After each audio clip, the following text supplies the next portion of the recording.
Hello, good afternoon. I'm very, very happy to be here. It's a pleasure always to be back to my hometown.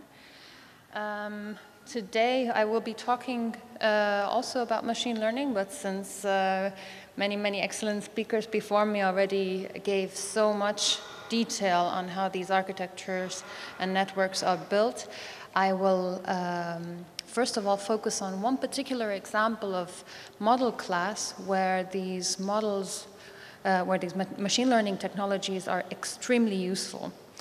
Now for this I would need to access my slides, but if you don't mind, I just go ahead and do it.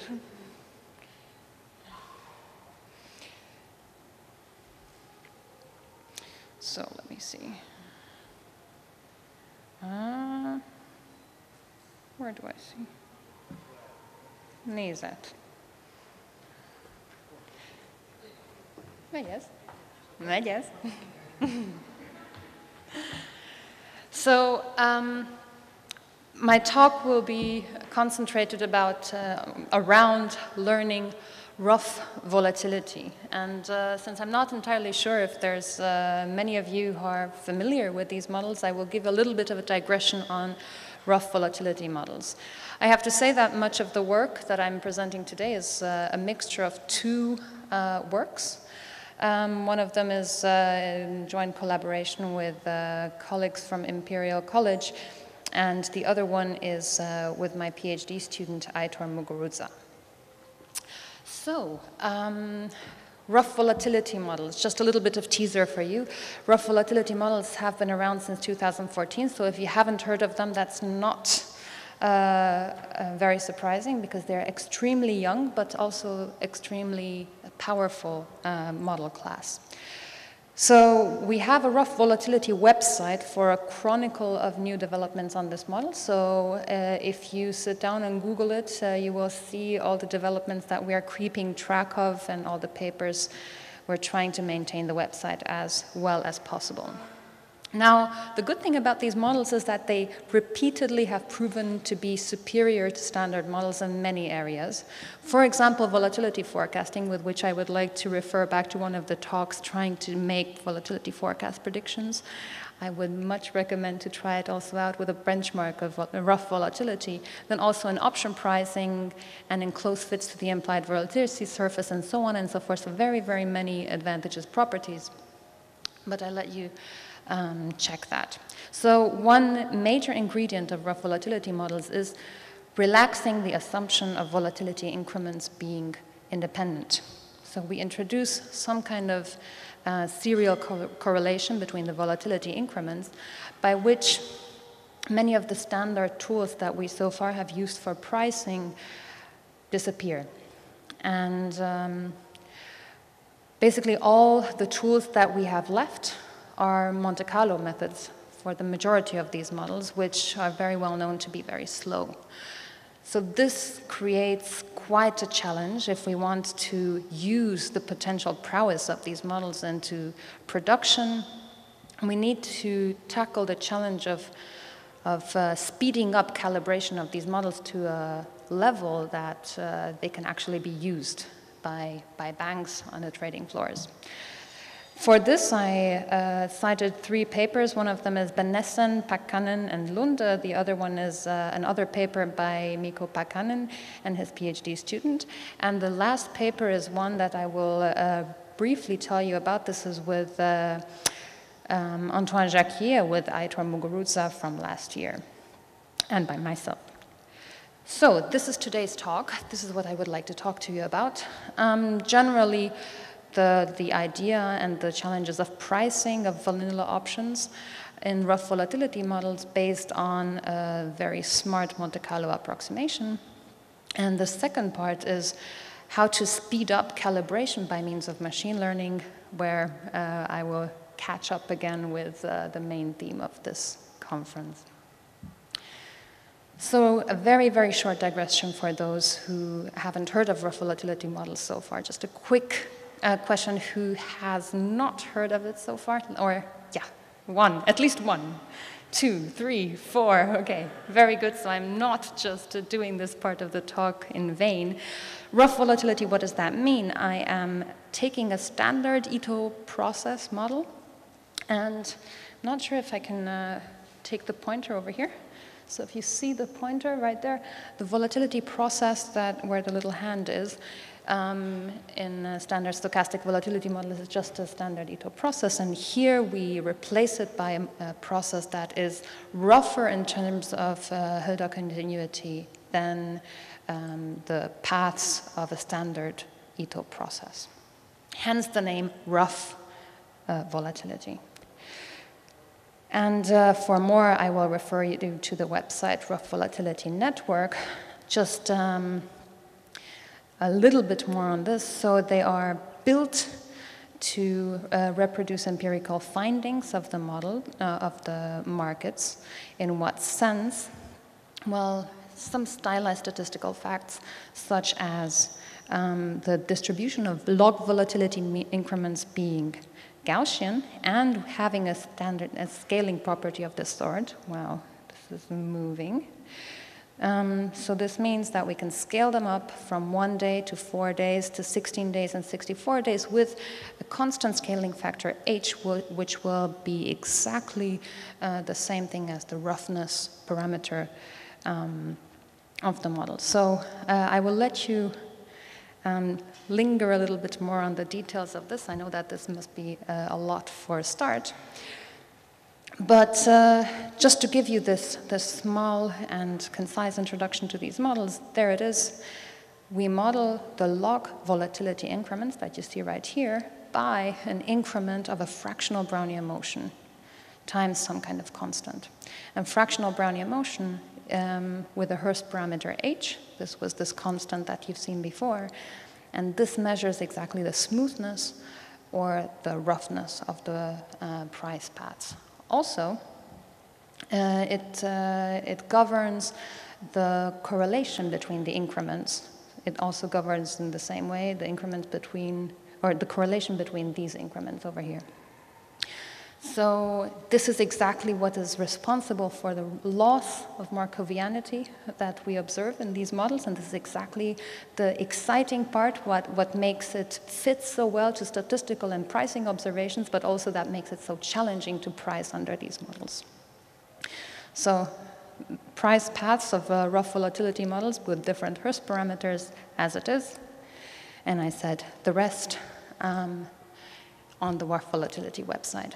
Here is one example with what I said. Log volatility increments are modeled as a fractional Brownian motion. So this is one example of a model where I put here just the exponential of a fractional Brownian motion in the volatility process. And I plug it back here, and I have my model just as usual. Okay, now I say that h is between 0 and 1/2. If it were exactly 1/2, we would be in the standard Ito process setting, but since h is now smaller than 1/2, we are in the setting where volatility is rough. Here are the properties that I spoke about before. Now I would like to talk about the implied volatility properties. There's super convincing properties in volatility forecasting as well. There is microstructural foundations of that, but this is all aside. Let's focus on implied volatility modeling because this is the challenge that we're tackling here. So implied volatility, quick reminder, so instead of looking at the observed option prices directly, we are modeling the volatility process that we would have to plug into the Black-Scholes formula to get the observed option prices. Now, if we look at the implied volatility skew in rough volatility models, then we see that they actually manage to model the rough volatility, the implied volatility skew extremely well, whereas a standard volatility model would have a flat skew like this. And the correspondence, I'm not sure if it's visible over here, it's exactly time to maturity, which is on this axis, to the power of h minus 1/2. So as soon as h is smaller than 1/2, you see that it explodes exactly in the manner that you see on this graph. If h is equal to 1/2, then you get something flat. And if h is greater than 1/2, then it doesn't fit either. So this is the reason why they fit so well. Now let's go to the pricing measure. I just switched the measure from the observation P measure into the pricing measure Q. The properties remain the same under this pricing measure, and now this is the type of model that I would like to be able to price. Exactly for these reasons, I took some Monte Carlo approximations of this, and you see that we are able to reproduce that very well.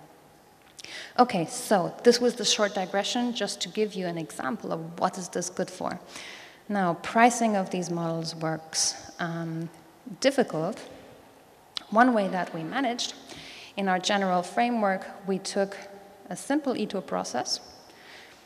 The only thing that we require here is that this Ito process has pathwise uniqueness guaranteed. Then we plug this into something that makes the price paths or the volatility paths rougher via this convolution kernel.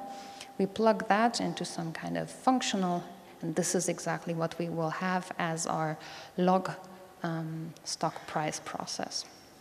So this is the model. One of the examples is the Rough Bergomi that you've seen before, and the other example is, for example, Rough Heston, and you can go on and on and on with many of these examples just by roughening the process, as you've seen before.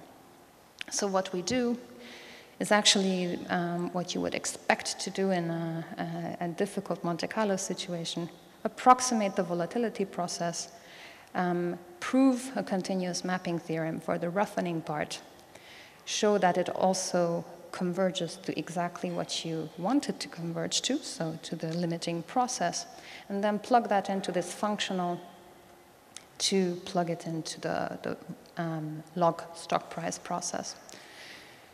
The reminder here is the definition of this roughening operator, so this convolution operator that you have seen in this. But this is just to give you the details of how it works. So we have a rough Tomska theorem. This is what you would expect. We approximate our original Brownian motion process. This converges in limit to a Brownian motion, so our up and down Tomska steps converge in the 1/2 Hurler space exactly to what we wanted, to a Brownian motion. We make it rough, then it still converges in the limit to our rough volatility process. And this is the scheme, and it works much better than anything else. You see the details of what you've seen before, so we're approximating the Brownian motion just as we wanted before. So the dy is now just simplified into a simple Brownian motion. We're plugging that into the roughening part, which is just here, and that we're plugging into the functional that you see over here. And this is what you see as our modeling of the log stock price that we are interested in the first place. It works actually quite well. It's very accurate, it's very fast. And here are the results. We speed up the calibration, or we speed up the pricing process a lot with respect to the fastest available Monte Carlo pricer that we had so far with rough volatility. What do you see in this image? So I said before that it's easier to price things if you have a Markovian model. Now, if you have a rough model, the red bars over here say that it's twice as slow to price something via Monte Carlo if you have a rough model than if you have a Markovian model. And we managed to lower these bars, so our method just takes twice as much as the best available other Monte Carlo pricer out there in research. So this is what we did. It was a lot of work. This is exactly what we would have expected, but it works. But I would say if we want to do some pricing, you make pricing as good as it gets, and I really believe right now that when it comes to rough volatility models and Monte Carlo methods, this is really as good as it gets. Now the question is there anything else, anything better than we can do here? And now I hope that all this talking that I've done so far, and even if you switched off a little bit, you can come back right now, because the main message over here was that it is actually difficult to price, and there is a model class that is super interesting and very valuable, but so far there was, without the availability of neural networks, no way of making them fast enough for industrial production. And now we do it in the second part of the talk, which is exactly perfectly timed. So the second part of the talk will be, in fact, exactly about machine learning methodologies for these kind of models. So what kind of speed-ups on calibration can we do? The naivest way is, let's just go back one step. So if you want to do calibration, then what does that mean? You take a model with a certain number of parameters. Let's call them alpha, beta, and gamma. And for this alpha, beta, and gamma, you get an option price. And when you do calibration, then you take some data from the market, and you try to fit the optimal combination of alpha, beta, and gamma that fits your observed prices best. That means you have to do a lot of trial and error of trying out pricing coming from that set of parameters in your model.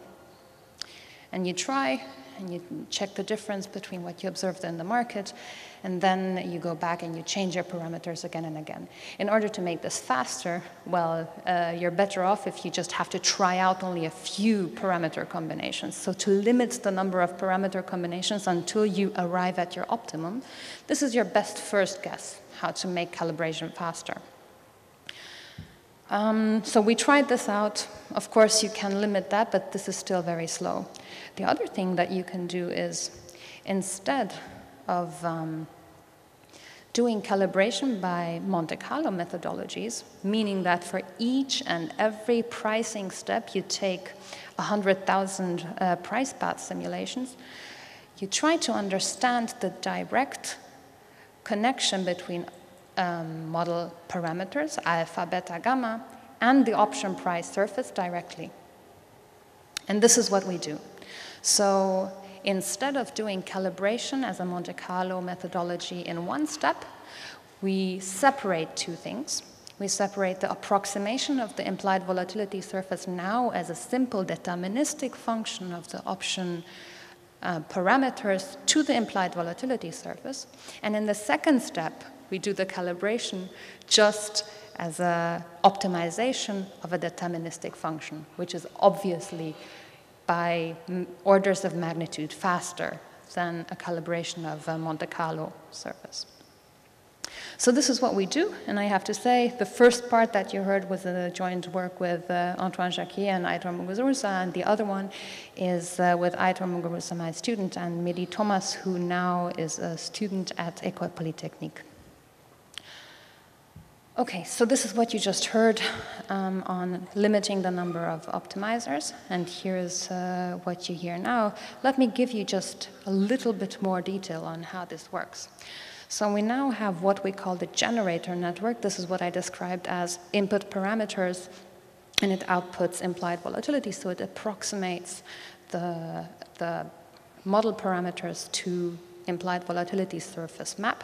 And then you have the calibrator, which is a second network, and this takes as inputs implied volatilities from the market. It takes an initial guess of model parameters, and it outputs the optimal calibrated parameters.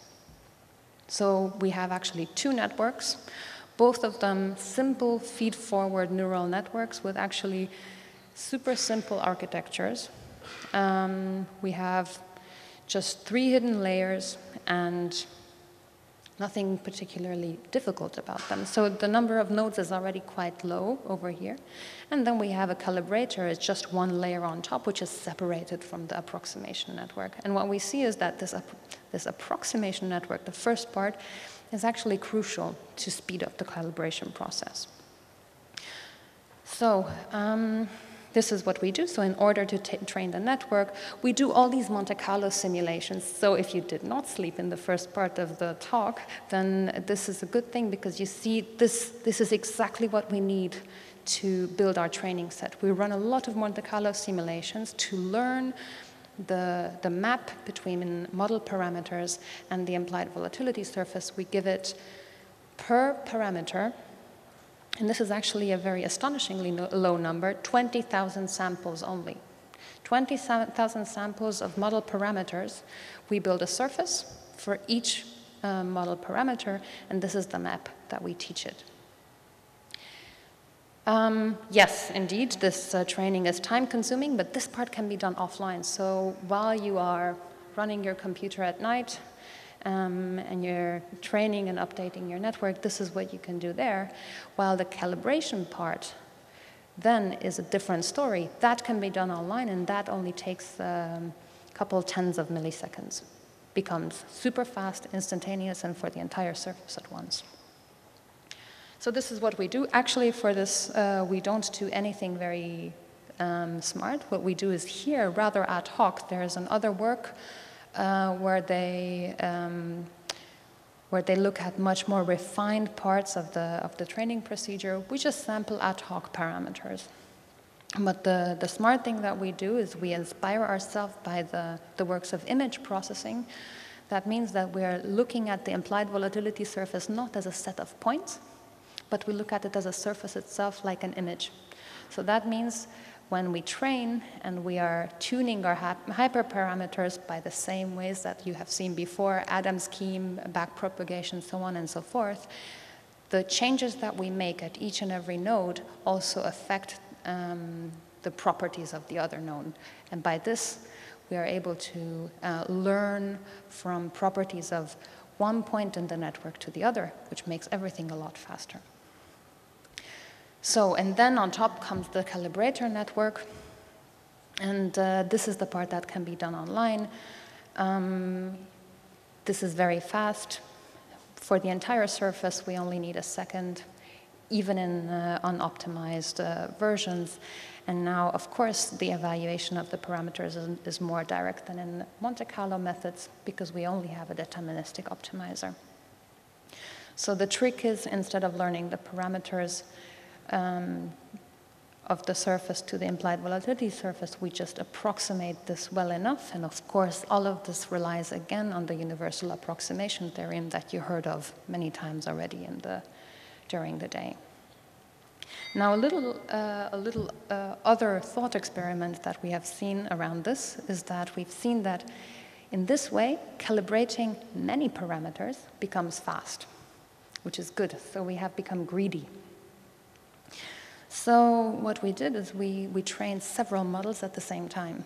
So we did a training of a Bergomi model, one of the examples that you've seen in the beginning, and we trained a Heston model at the same time. So this is what's described over here. We trained the generator on several models at the same time, Heston and Bergomi and Monte Carlo samples. And then we gave it the network one set, now only generated by the Bergomi model. And we wanted to see that whether the network understands that the data it gets now comes from the Bergomi model and not from the Heston model. So how would it do that? Of course, it would optimize the parameters of the Bergomi model and put only weights on that one and put 0 weight on the Heston model parameters at all. And this is what exactly happens. So the sanity check worked out very well in these controlled experiments. And of course, the next step is to go and use all of this in actual market data. Just to show you that I'm actually talking about something that I tried.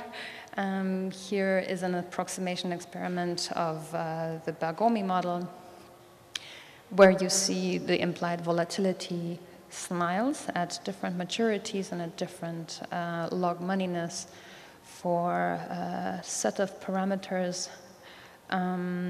which is typical, which I didn't write down over here. And the blue line gives the truth, which right now means that these are the Monte Carlo prices, and the red dotted line are the estimated parameters, meaning that the calibrated neural network together the approximation network and the calibration network in one. So you see that it works quite well, and we have extensive experiments on this. And